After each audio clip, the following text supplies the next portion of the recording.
We are live against Bob. If you're not playing Suicide Black, I'm going to be very upset, Bob. Alright, so we have a Joshua into early interaction here. We're trying to Izzet Charm in this list, just to see how things go. I've been valuing non-creature counters and a little bit of damage a bit more recently. But we have Izzet, so this is probably Izzet Phoenix. We might be seeing them try to drop down the... Oh no, hold on. We're going to counter this. Nope. Because this must be Izzet Creativity, if I remember correctly. Right. So Izzet Creativity, they want to create tokens, sack them, and get. Now, there's two builds of this, so this could be the either highly combo deck that gets the one that run the Pro Tour where they get a big beater, or it might be something else. So it could be the slower version that's trying to do mess around with stuff. So we're going to just play slow here, and we'll see what version they are. A lot of their ways to interact, like throw cards back into their deck if they've drawn their combo pieces, is the Fiery Impulse, which needs us to play a creature. So let's get Ancient Cornucopia down, see if this prompts any interaction from them. Prismari Command, interesting. So they're going to make the treasure token. They are probably going to go for the Indomitable here. They could have used that to blow up the Cornucopia, but I guess they're still digging. So let's see what they go for. Right, they are going for Indomitable Creativity for 2. So let's see what they find. They find an Atraxa. Uh-oh. Big scary. Right. So they find Unable to Scream, Spell Pierce, and things. So let's try and bait Spell Pierce here. Let's draw and discard. Fortunately, our removal here does not hit what they have. So let's play a land. It's time to go for Niv Mizzet here. We grab Drown Lock and a Maelstrom Pulse. Okay, yeah, I remember this. So, very interesting here. Watch this. They have 6 cards in their graveyard. Atraxa is a 7 mana thing. So, Drown Lock doesn't work here until they randomly tap out to cast a Deduce. Nope. And now, Drown Lock can kill their Atraxa, which seems so weird to me. They clearly weren't paying attention, so they're going to Unable to Scream to turn Niv off. However, we do have Vanishing Verse. We're going to try for that here. Bye. They might go for their thing. So here comes Prismari Command. In response to the Prismari Command, I'm thinking about whether or not we let it go. We're actually going to float a mana and we're going to let it go. Controversial idea here, but I'm going to actually play Joshua. We could have fought there over it, but I think it's going to be more prominent if we just let it go for now, because Joshua is another... they did have a second counter, so that was a pretty good hit on our part. They could bounce with Otawara here. However, that would just give us more stuff. So, let's play a land. Let's go for the Joshua flip. Bait out the Otawara. Excellent. Otawara comes back to our hand. We get to replay Joshua. We will choose not to cycle. I like our 2 cards right now. They Desperation Draw, sacking their token. So, let's see what their next play is. Nothing. Interesting. We'll go for the flip again. Let's bait out some interaction if we can. Oh, and they just concede. Interesting. They guess they were drawing bad. Okay, so this is definitely a counterspell matchup. Valky's a bit too slow. Kuja's a bit too slow. X-Def's a bit too slow. Actually, no. We'll keep Valky in because Valky's ability to exile a permanent could be great. Like, if they cheat out the Atraxa and we can bring to light a Valky. I mean, I've done that before to win the game against this style of deck. Right. Tap land. Okay, we just hard draw our Valky, which makes it a little bit worse, but we have no black. So let's shock in so we can hold up an Izzet Charm and a Lightning Helix as required. And let's see what they go for. Well, let's just Helix them. Attack. Right, let's get another land down here. There's a Shock Typhoon to get a creature on the board. This could be pretty interesting though, because we can kill that in response to them attempting the Transmogrify. There's a Narset. Okay, let's... Ooh. Yeah, it's instant or sorcery. They find an Ashiok. So let's play a land tapped. Pass it back. They're going to attack. It's no biggie. They hardcast an Ashiok. Mill us for 4. exile our graveyard, mill for 2, and they find the Mystic Dispute here, so we'll concede because they've actually got 2 hate pieces down quicker than we could. So yeah, so what ultimately happened there, we'll bring in our Ashiok and we'll take out our Clothis. So the reason we just conceded there was just for time base. So they have draw hate for us. They now have a counterspell that we couldn't niv. We were really leaning on that niv. So let's mulligan. Here we go. Let's get our colors down immediately. They go for the Surveil, so let's play a land and pass it back. We are drawing heavy here. Maelstrom Pulse is pretty good, so we'll shock in, hold up all of our mana. We can cycle in the end step if we don't do anything major, which we will. Right, play another tap land, so we have all 5 colors covered. We just need to find some action or something to do here. There's an Ashiok, so let's counter it, because I forgot we have this. Nope. So we counter the Ashiok, we get a Niv. They could have the Mystical Dispute here, but they don't. Oh. Reload. Right, we find Joshua, Bring to Light, and a Supreme Verdict. Pretty solid for us here. They may unable to scream this, or they could bounce it. I would not be too upset with a bounce. Oh no, there's a Fable. Right, let's play a land. We'll move in and attack for 6. So now we're going to Maelstrom Pulse the Fable. Oh, he did. So that's gone. And then we'll pass. We can hold up interaction to kill their token. And we're going to do it now because they're... Oh, he did. We're going to try and kill it now because all of their their effects to cheat stuff out is sorcery based. So they make a treasure, so they have enough now. They could go for a creativity.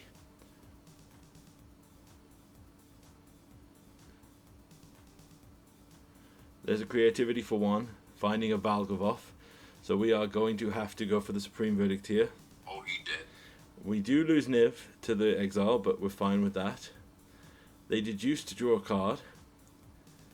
Right, let's play Joshua, see if we can interact with anything. We'll discard 1 of our... do we? Yeah, we gotta get rid of... Nah.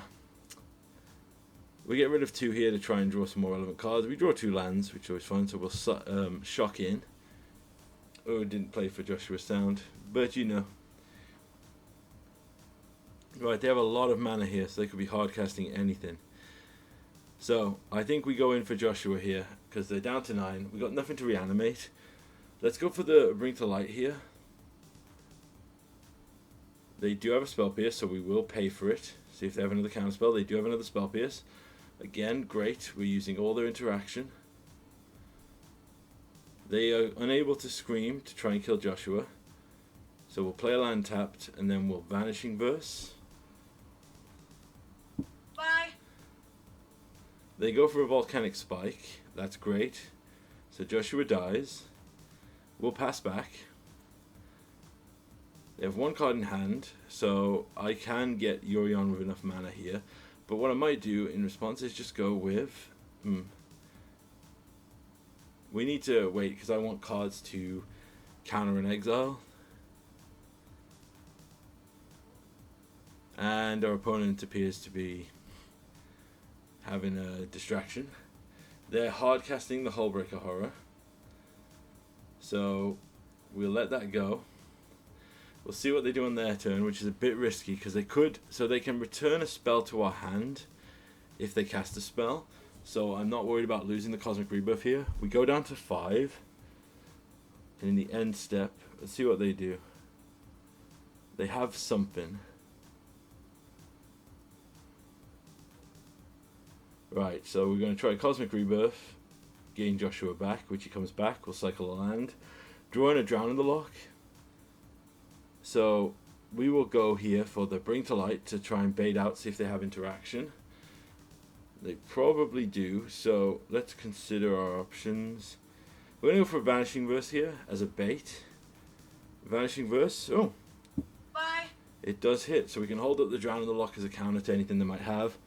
Yep, let's Nope. counter that.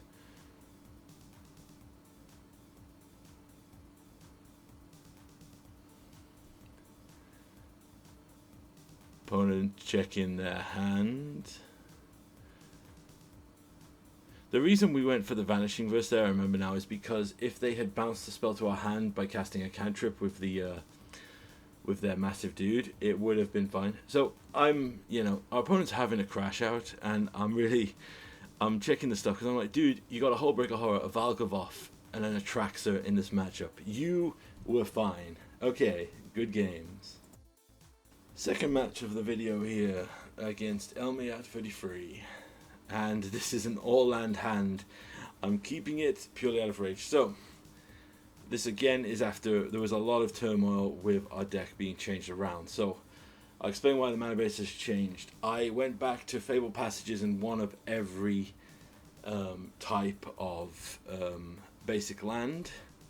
For one simple reason, a ton of the mono black decks have adopted the Field of Ruins to...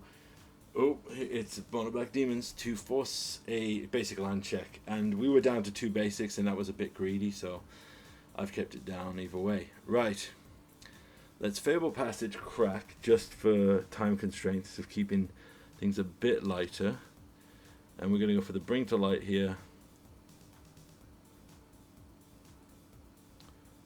I think we got to go for our boy. And here he comes. We grab 3, 4 interactive spells, which is pretty solid for this. We've got to discard 2 cards, so I'm going to get rid of one land, and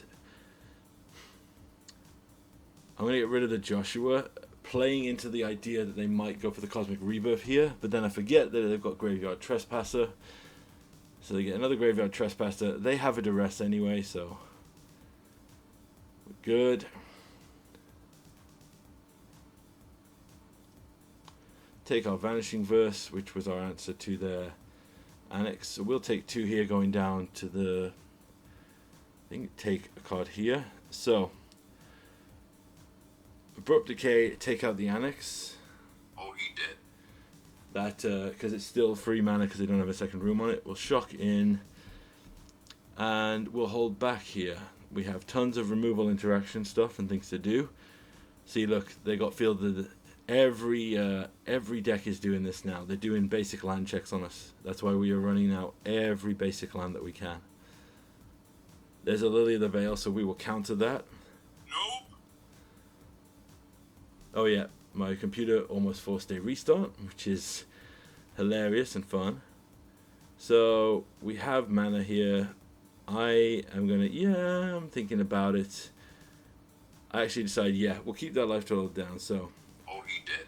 One of the reasons we'll do that is primarily that we're drawing all our lands, because of course we are. I'm going to swing in for 6 here.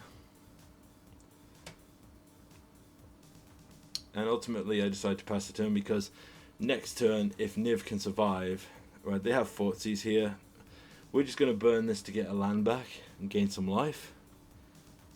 So that their hand is literally just seeing that we have nothing but lands and mana. They animate the Mutavault to go in for a full swing here. Quite unfortunate. So this could be a maximum of 14 damage. Graveyard Trespasser is such a good card. It still offends me that the best werewolf they've printed in years is black, considering it was the Gruul tribe of Innistrad. That really tilts me. They draw a card here to go down. We'll get another land here.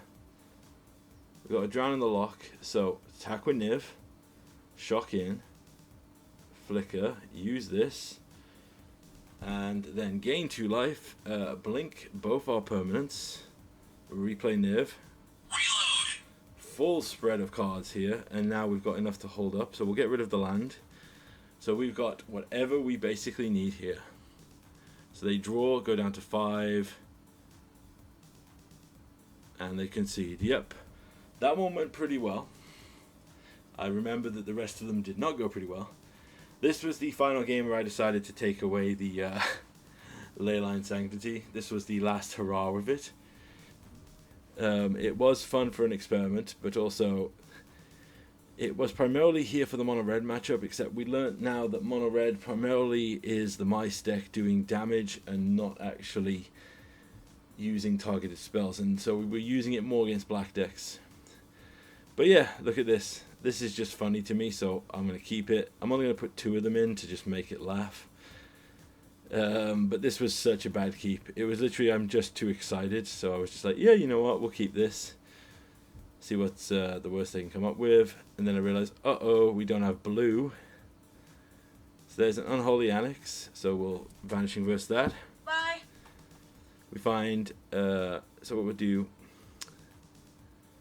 play the Fable Passage. Drown the Lock is a bit awkward here. There's a Shieldred, which is terrible. And what would probably kill us. We definitely need to draw something here. Right, we're going to play a land and pass it back.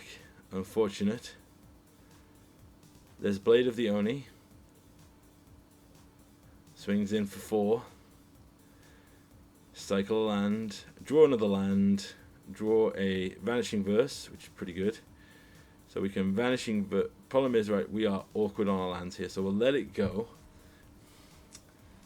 They animate the Hive Tyrant, so in response we will Vanishing Verse. We're going to take 6, go down to 4 here.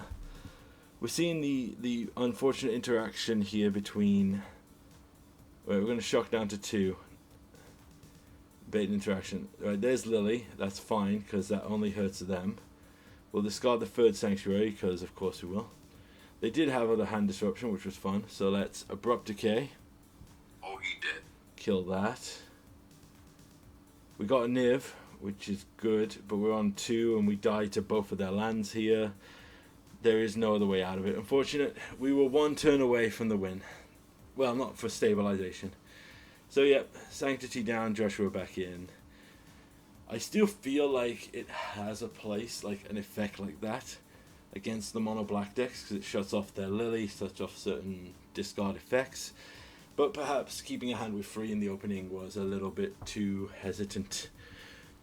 Let's mulligan, right, down to 6. Put Valky on the back foot.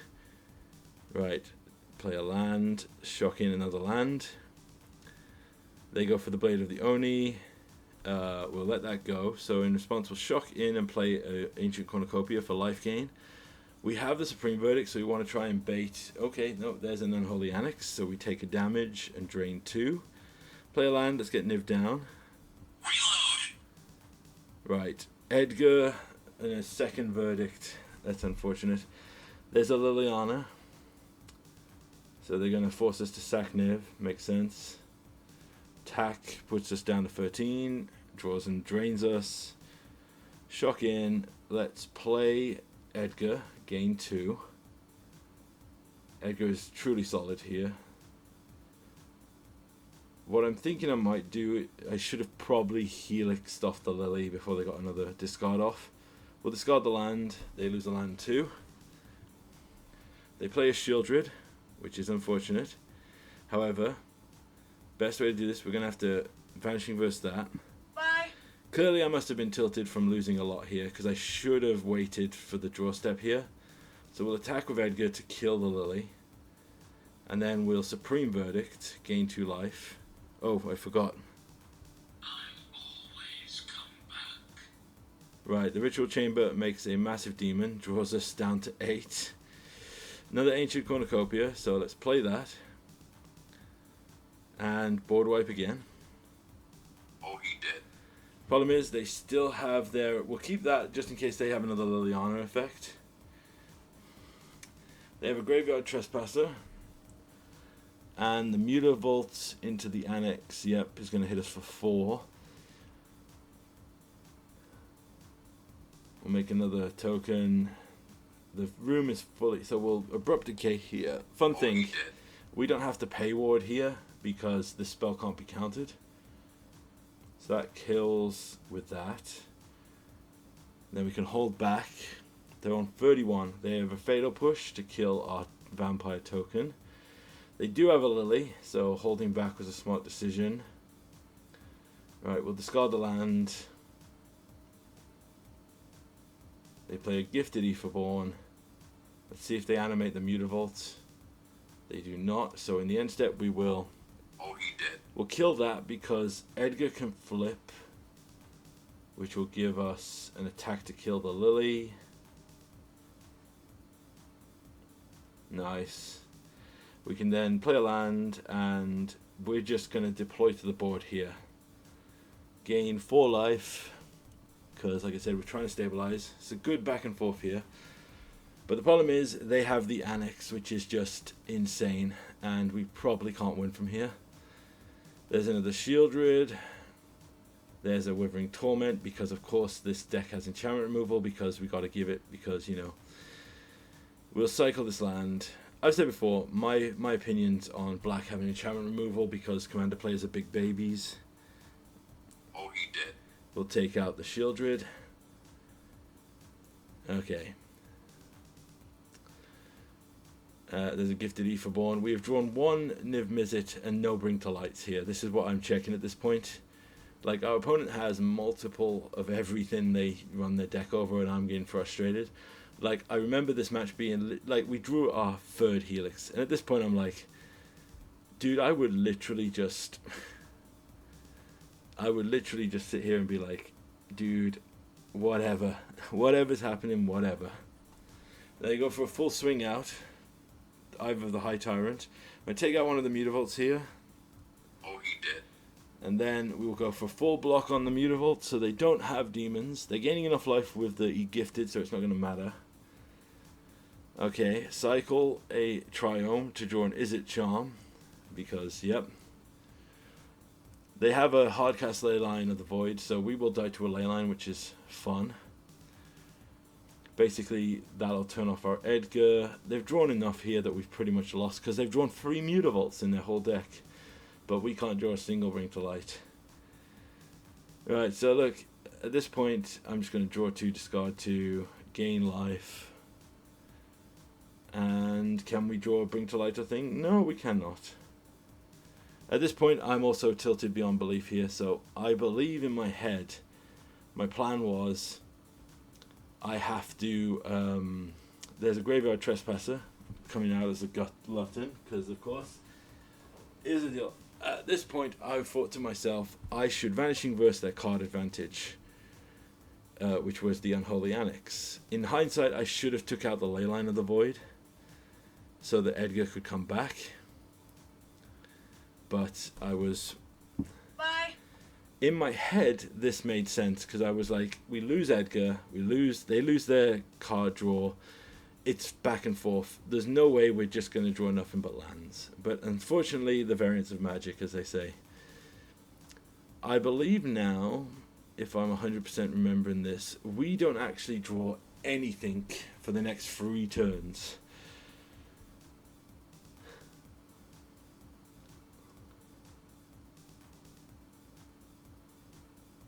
So we go down to 17. We draw a Fatal Push, my apologies. We do draw a Fatal Push. That can kill something. They activate either the High Tyrant, activate the Mutavault. We're just going to push the Hive Tyrant. Oh, he did. Gain 2 life. There's a full play set of Bring to Lights. Yep, we're checking everything in our deck here. Yeah, we haven't seen... So we've got 7 potential Hive draws of this. As long as we just don't get completely dumpstered. But we can draw a second Fatal Push. Of course we can. Yeah, this is me checking my deck, getting more and more aggravated with how this is going. Their opponents checking their deck because they're just like, how can we not have, got anything else? So we Fatal Push. Oh, he did. And I'm getting frustrated just watching this matchup. Yeah, this is the match that literally made me stop playing the... Yep, we draw another land because whatever. I don't concede at this point because we can still stabilize, provided our deck just gives us anything we can cast. Like, if we can draw a Bring to Light, no, we can draw a land. So yeah, at this point I'm just done. So good games. Alright, final match here from a rough start. I keep a slightly unique hand here. So our opponent plays Hesmaze, and that concerns me because I'm thinking to myself, this could be Lotus Field. That's one of the things. But then I see a Thundering Fall, so I'm like, interesting. What is this deck? So with no knowledge in mind, I'm just going to Fabled Passage, get more of our colours set up, so we now have all 5 colours for whatever we need to do. And we see a Word Weaver's Puzzle Knot. So this is Tima Energy, or Aetherworks Marvel Energy. For those who don't know, this deck wants to use Aetherworks Marvel to cheat out some massive Eldrazi. So, and Beanstalk. Oh yeah, because you do cast the card. So that's another good inclusion. Right, with that in mind, we're going to play this, attacking with Joshua, put him down to 20. They have a couple of cards in their graveyard. So there's the Aetherworks. We don't have enough to counter it yet. So I will counter with the... Nope. That does prevent them from using the Aetherworks Marvel. But we now need to get rid of that. So this current list is using Keranos, as you saw there, because I just wanted to play him again. Aetherworks Marvel. Oh, he did. Attack with Joshua. So now we are down. They have a ton of mana. We need to just get in with Joshua, put pressure on, shock in, play Niv Mizzet Reborn. They cycle. Reload.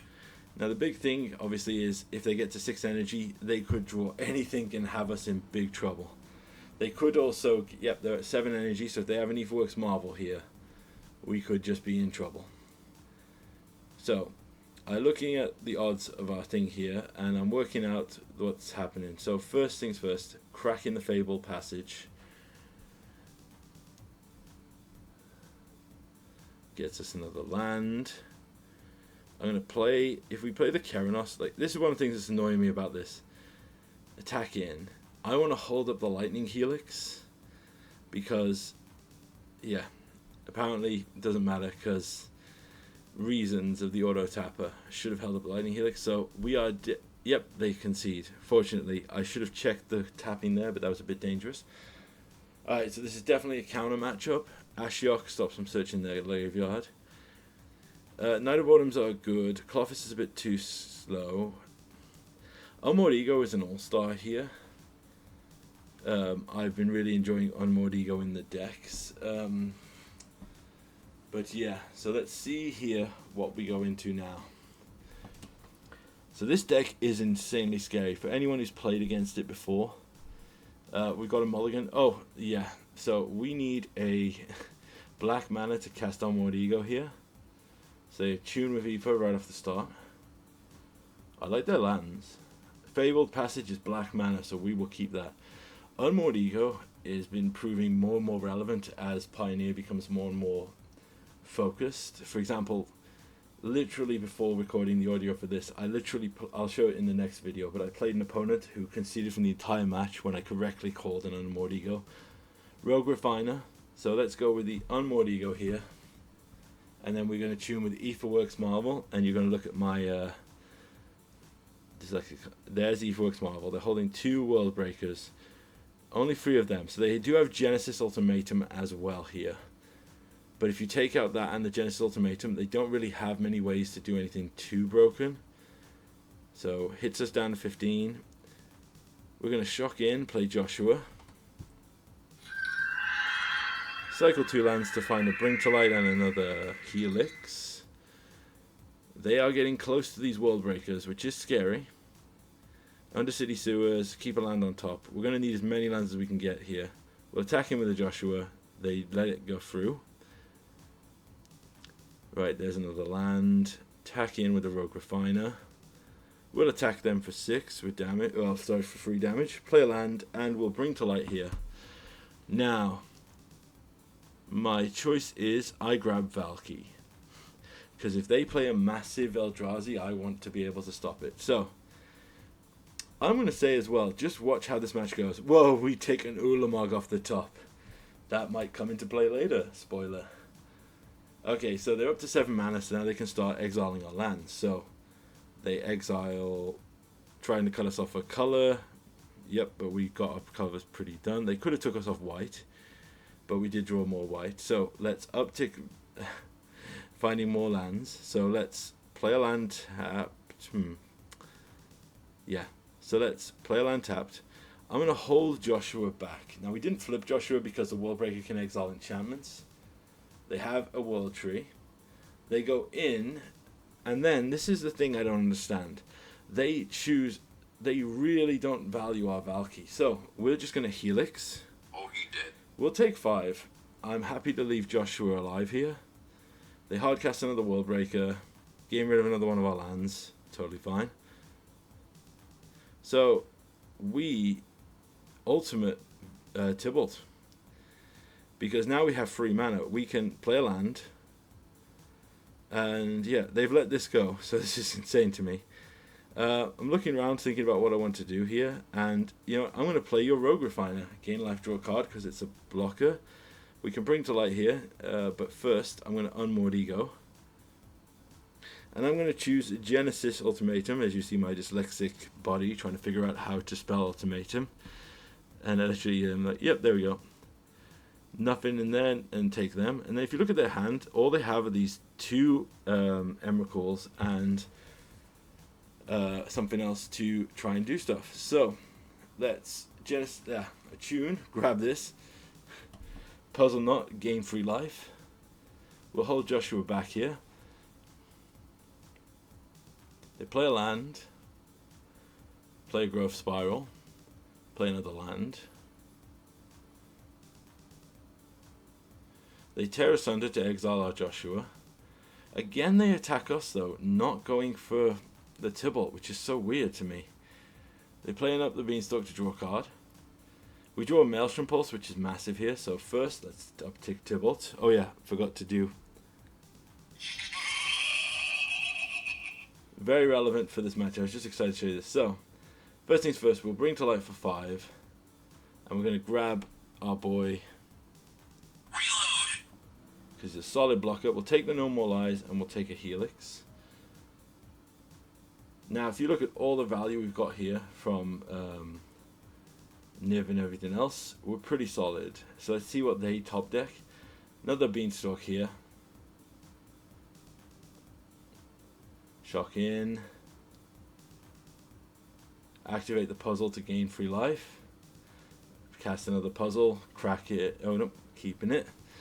Move to combat, again just attack us, which is so weird. So we'll shock them to go up to 12. We'll block 1 as a chump. We are down to 7.